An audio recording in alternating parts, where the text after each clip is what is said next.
This is Thoughts Provoked with the Nicole.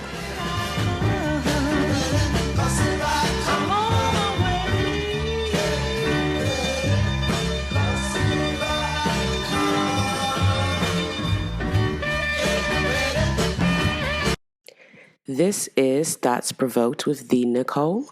And on this episode, I am going to give you an update into the R. Kelly trial.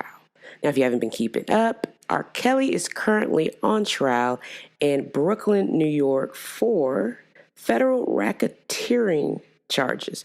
That includes sex trafficking of minors, among other charges that are included in the federal racketeering charges. Well, you won't be able to see this trial on TV because they have decided that there will be no cameras in the courtroom, as well as no media, and no one will be in the courtroom for support. So the only people in the courtroom will be the judge, the jury, the attorneys, the defendant, and people testifying. So because of that, these updates will be coming in often, and it'll be rapidly changing. But let me give you an update from the trial that happened last week. What I'm going to focus on specifically is the news of the testimony regarding R. Kelly's relationship with Aaliyah.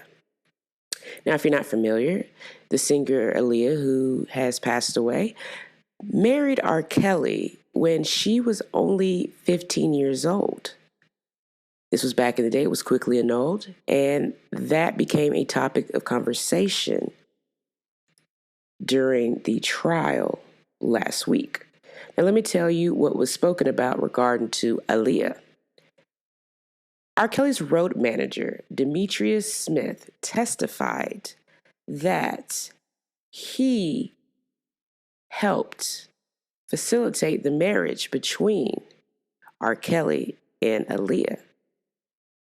Now, his road manager worked with him from the 80s to about the late 80s to about 1996-ish. And that's when he worked for him as a road manager. He claimed the reason that R. Kelly and Aaliyah got married was because Aaliyah believed she was pregnant. Yes. According to Demetrius Smith, Aaliyah thought she was pregnant by R. Kelly, and that was the reason for the shotgun marriage. He also testified that he himself was suspicious about the relationship because he claimed that Kelly and Aaliyah were just overly friendly and overly playful. When asked on the stand, had R. Kelly and Aaliyah spent time alone, Mr. Smith said that they did, and that Kelly's excuse was that he needed time along with her to work on her vocals. So that was the excuse he gave for having alone time with the underage Aaliyah. They actually began working together at 13, as he testified. So when this happened, when this went down, they were actually on tour. And according to the road manager, Aaliyah thought she was pregnant, and R. Kelly was, of course, freaked out. So they decided to fly back to Chicago to handle it.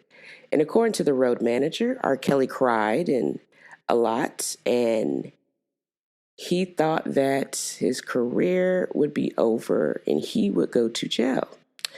Yeah. Honestly, R. Kelly, that wasn't an unreasonable thought to have. But anyways, they went back to Chicago to what he described as R. Kelly and him handling the situation. What they did was they got a fake ID that the road manager Demetrius Smith says that he got for her. Of course, he needed a fake ID because Aaliyah was too young to legally get married without parents' consent. And of course, we know the parents and her uncle and manager, Barry Hankins, had no idea of the sexual relationship, of course. Apparently, according to the road manager Demetrius Smith, the reason he felt they needed to get married was because R. Kelly told him that if they were married, that Aaliyah could not testify against her. Yes, he was concerned about himself.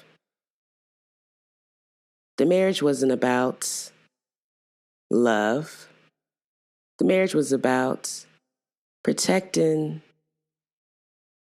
himself from prosecution for what he thought was impregnating a 15-year-old girl. At the time of this marriage, Aaliyah was 15 and R. Kelly was 27. Now, I know that's a lot to take in, and this was a testimony from his road manager at his trial. There has also been bombshell testimonies from other women who were underage who alleged sexual relationships with R. Kelly while they were underage. But I'm going to focus on the Aaliyah aspect of this right now. My take on this is I am not surprised about the fact that it was a possible pregnancy scare that made them decide to try to get married, or well, R. Kelly pushed to get married. I think that this right here just shows, and the reason they brought it into this trial was to show a pattern of history of having sexual relationships with underage girls. And it started far as back as when he was 27. I mean, there's people who've testified this happened way before he was 27, messing with underage girls. But the reason this was brought up was for the prosecutors to show that this is a history, this is a pattern. This is not a one-off. This isn't just a few girls. This is something he's done with probably hundreds of underage girls, possibly women he's mentored in the music space. I don't think this trial, from what I can tell so far, will go down like the first trial that he had where the videotape was leaked of him having sex with a girl that was believed to be between the ages of 12 and 13. He beat that case. Yeah, he beat that case. Now, this case is a little different in a lot of aspects. For one, this is a federal case. And if you don't know federal law that well, the feds don't play. And they have a conviction rate of over 95%. Yes. So I do think this trial is different from the last trial. And as of right now, and from all the things I've heard, all the things that have been written about, have been said about the trial so far, I don't think it looks good for R. Kelly. And I really think R. Kelly's going to do some serious time with this case that he's trying to fight right now.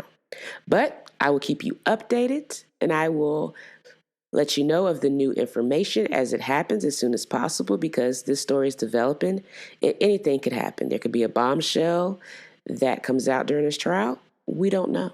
So what I will do is I will keep you up to date with the newest information, and I will keep a lookout so I can give you all the new news regarding the R. Kelly trial. This is Thoughts Provoked with the Nicole. Stay tuned for new episodes.